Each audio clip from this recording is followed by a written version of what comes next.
His body was falling apart while he still sat on the throne, noosing wounds, the stench of rot trailing behind him. But this wasn't just a dying king. This was a man who turned love into a weapon, marriage into a death sentence, and the Tower of London into the last stop for anyone who disappointed him. Most remember. Henry VIII is the larger-than-life king who couldn't keep a wife. But the truth is far darker, so twisted, so brutal, that history has spent centuries trying to sand down the edges of his legacy. What you're about to hear isn't folklore. It's what remains when the myth finally burns away. Welcome to the real Henry VIII, and trust me, your nightmares have nothing on him. Every monster has an origin story. And for Henry VIII, the beast was unleashed in 1536, before that year. He was the golden prince of Christendom, handsome, athletic, 6-foot-tall Renaissance man who excelled at tennis, hunting, and music. He was the image of royal perfection. Then came the joust. During a tournament at Greenwich, a lance struck through the king from his armored horse, which then fell on top of him. For 2 agonizing hours, he lay unconscious, clinically dead by the standards of the era. The court held its breath, praying for their king's survival. They should have prayed for him to stay dead. The man who woke up was not the same one who fell. The jousting accident triggered a catastrophic personality change, likely from a severe traumatic brain injury.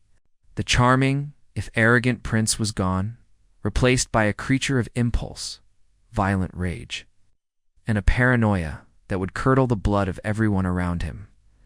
This internal transformation had a horrific external mirror. The leg wounds from that accident refused to heal. In a pre-antibiotic world, they became a gateway for infection. Over the years, they morphed into massive, festering craters of flesh. These were not mere sores. They were portals to hell on his own body, constantly, oozing a tidal wave of pus, blood, and decomposing tissue. The stench became the stuff of legend. It was not just an odor. It was an oppressive physical presence, the smell of death clinging to a living man. Courtiers learned to strategize their positions in court to remain upwind. Foreign ambassadors wrote home about the unbearable smell of the English king. Servants whose duty it was to clean and dress these horrific wounds would routinely vomit from the task, their faces pale under the assault of the rotting aroma.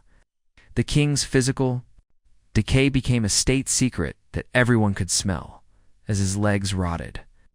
The rest of his body ballooned into a monument of excess.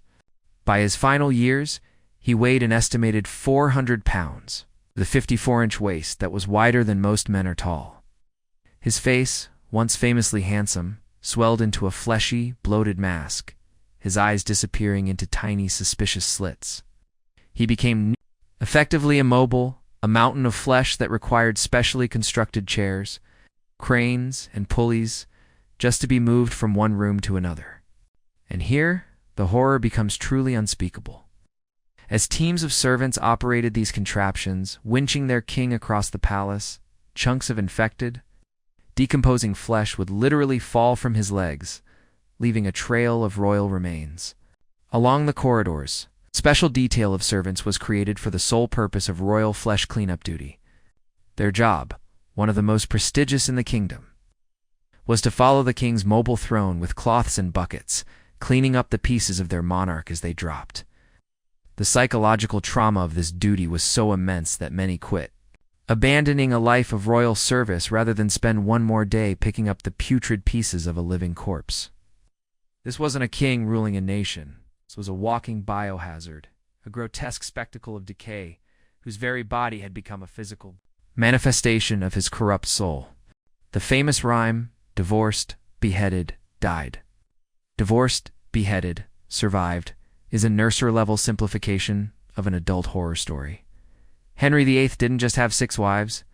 He systematically tormented and destroyed 6 victims. For the women trapped in his orbit, marriage was not a holy union. It was a sentence to a bespoke, personalized hell. Henry was a master of psychological warfare, and his wives were his primary targets. He didn't just break their hearts or their necks. He systematically broke their minds first. Catherine of Aragon, his first wife, endured the longest campaign of torture. For over 2 decades, she was a loyal, devoted queen. But when she failed to produce a male heir, Henry began a masterclass in gaslighting. He didn't just seek a divorce, he sought to erase her entire existence. He declared their 24-year marriage a sin, a sham in the eyes of God, effectively branding her a harlot and their daughter Mary a bastard. He then weaponized their child against her, forbidding any contact, a move of calculated cruelty designed to inflict maximum pain. Catherine was moved from one damp, remote castle to another, isolated from her friends, stripped of her title. And living under the constant threat of execution, she died alone and broken, a victim of a relentless psychological siege. Anne Boleyn's fate revealed Henry's capacity for elaborate, sadistic stagecraft. To get rid of her, he didn't just sign a death warrant, produced a full-blown theatrical horror show. He orchestrated a conspiracy, torturing her musician, Mark Smeaton, until he delivered a false confession of adultery. He then arrested for other men, including Anne's own brother, George Boleyn, and put them through sham trials. The ultimate act of sadism was forcing Anne to watch from her window in the tower as all 5 men, including her brother, were executed. She had to witness their deaths, knowing she was next, a calculated move to mentally shatter her before the axe fell. He even prolonged her agony by mercifully importing a special swordsman from France, forcing her to wait for days for her customized execution. Then came Catherine Howard, a teenager fed to a monster. When Henry, now a grotesque, rotting man in his late 40s, discovered his young bride was not a virgin, his narcissistic rage was boundless. He didn't just execute her. Did Parliament pass a law making it treason for a woman to marry the king? Without disclosing her full sexual history, he literally rewrote the law of the land because his ego was bruised by a teenager. Before she was killed, he subjected her to months of psychological torture in the tower, sending alternating messages of false hope and graphic death threats. Witnesses said the stress aged her years in just a few months. Even the lucky ones were not spared. Jane Seymour died after a grueling 3-day labor where Henry's doctors prioritized the baby's life over hers, treating her as a disposable vessel. Anne of Cleves was publicly humiliated and threatened into agreeing to an annulment. Catherine Parr, the final wife, narrowly escaped execution for heresy only by performing an act of complete, desperate submission. For these 6 women, being Queen of England wasn't a fairy tale. It was a psychological gauntlet from which the only true escape was death. By any modern definition, Henry VIII had a severe and pathological eating disorder, fueled by deep-seated paranoia and an insatiable need for control. His consumption was not mere indulgence. It was a ritualistic performance of power that bordered on insanity. The numbers alone are staggering, an estimated 5,000 calories a day, more than double the requirement for a healthy active man, let alone an obese invalid. His royal kitchens at Hampton Court in Greenwich were industrial-scale food factories, employing over 200 people working around the clock to produce more than 800 different dishes daily, all to satisfy the appetite of a single man. This was not simply about hunger. It was about a bizarre, almost religious belief in the power of food. He was convinced that eating certain animals would grant him their attributes. He consumed roasted peacock and swan, believing it would make him more graceful, even as he needed a machine to lift him. He devoured venison to make him a better hunter, long after he was too obese to even sit on a horse. Most grotesquely, he would gorge himself on massive quantities of oysters before visiting his wife's bedchamber, pathetically believing it would enhance a sexual performance that was already doomed by his horrific physical state. This wasn't a diet. It was a desperate, delusional attempt to consume his way back to the man he once was. Every meal was a theatrical production of his paranoia. Simple dinner became a military operation. Multiple food tasters, essentially human guinea pigs, had to sample every single item that would enter the king's mouth. They were then required to wait 30 minutes to ensure they didn't drop dead from some slow-acting poison. The kitchens themselves were sealed and guarded. Every ingredient from the salt to the water was tested by different people. The entire process was a logistical nightmare. designed to thwart assassination plots that likely existed only in Henry's fractured mind. He would then dine in front of hundreds of courtiers, a performance that could last up to 4 hours. Court was a captive audience, forced to watch their rotting, obese king work his way through a mountain of animal carcasses. They had to applaud, smile, and appear impressed, all while the stench of his infected legs mixed with the smell of roasted meat, making many physically nauseous. To show any sign of disgust was to criticize the king, an act of treason. These dinners were exercises in collective psychological torture, where an entire court was held hostage by one man's appetite. Food had become Henry's last domain of absolute control.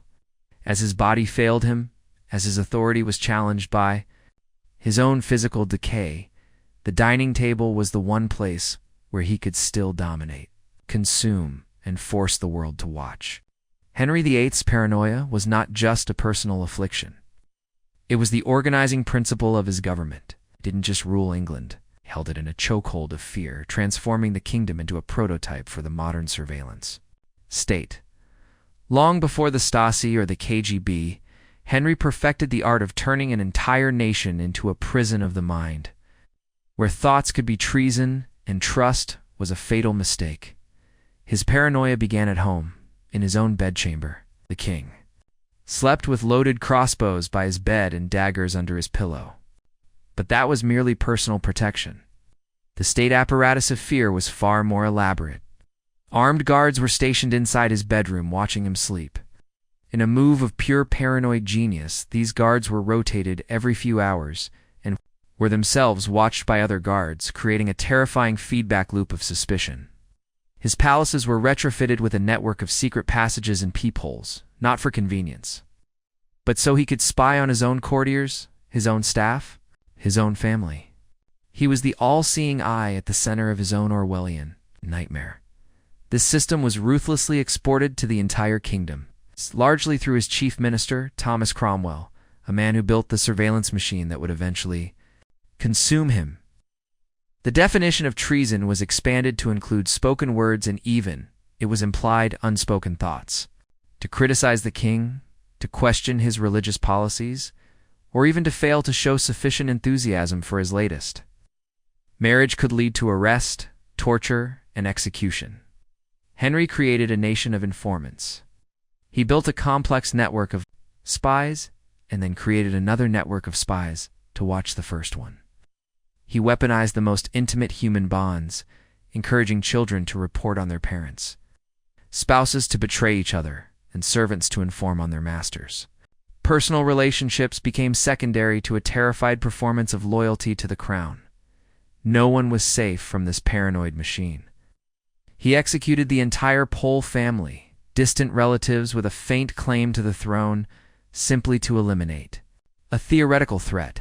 He had the Marquis of Exeter executed primarily because Henry dreamed the man was plotting against him, a death sentence based on a nightmare. His own daughters, Mary and Elizabeth, were treated as potential enemies of the state, their households infiltrated with spies reporting on their every word. The psychological impact was devastating.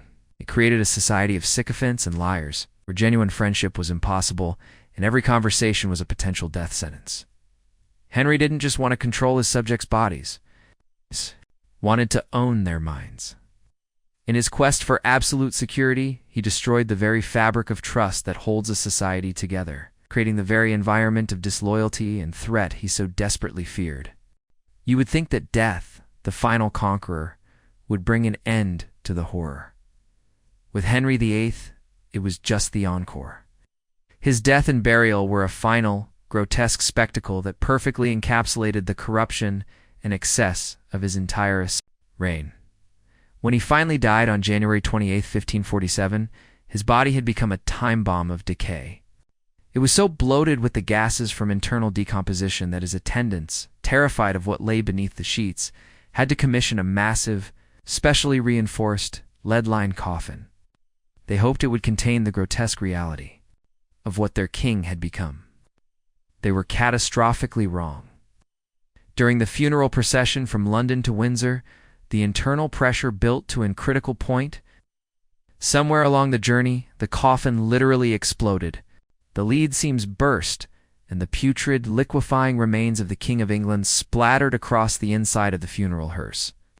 The procession ground to a halt as horrified servants were tasked with cleaning up the royal biospill. It was the ultimate metaphor for his reign. A man so full of his own corruption that not even a lead-lined coffin could contain him.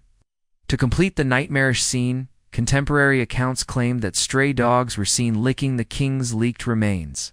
From the road, the man who claimed to rule by divine right ended his journey as carrion, but the real damage, the toxic legacy of Henry VIII, long outlived his rotting corpse. He didn't just leave a kingdom, he left a national trauma ward. His surviving children were the primary victims. Mary I, forever scarred by the humiliation and destruction of her mother. Catherine of Aragon unleashed her own reign of terror as Bloody Mary. Her violent persecution of Protestants was a direct, vengeful response to the man who had destroyed her childhood. Elizabeth I, who was just 2 when Henry executed her mother, Anne Boleyn, learned her lessons well. Her famous refusal to marry, her virgin queen persona, and her own paranoid tendencies were the coping mechanisms of a survivor of extreme childhood trauma. She ruled with genius, but it was a genius forged in terror. He left a nation scarred. It gutted the English nobility with his paranoid purges, creating a power vacuum that fueled decades of instability. His break with Rome, a decision born not of religious conviction, but of selfish desire for a divorce, plunged England into centuries of violent religious conflict. His lavish lifestyle and pointless wars drained the treasury, bringing the kingdom to the brink of bankruptcy. He had normalized the idea that a king could change laws, remake institutions, and execute anyone to satisfy his personal whims, a dangerous precedent for future monarchs. The surveillance state he created left a permanent mark on the English psyche, fostering a deep-seated suspicion between the people and their rulers. Henry VIII wasn't just a flawed king. He was a human catastrophe, a black hole of narcissism and cruelty that warped an entire nation around him. His story is not a romance. It is a warning that remains as potent today as it was 500 years ago, about the absolute horror that unfolds when a monster gets to wear a crown.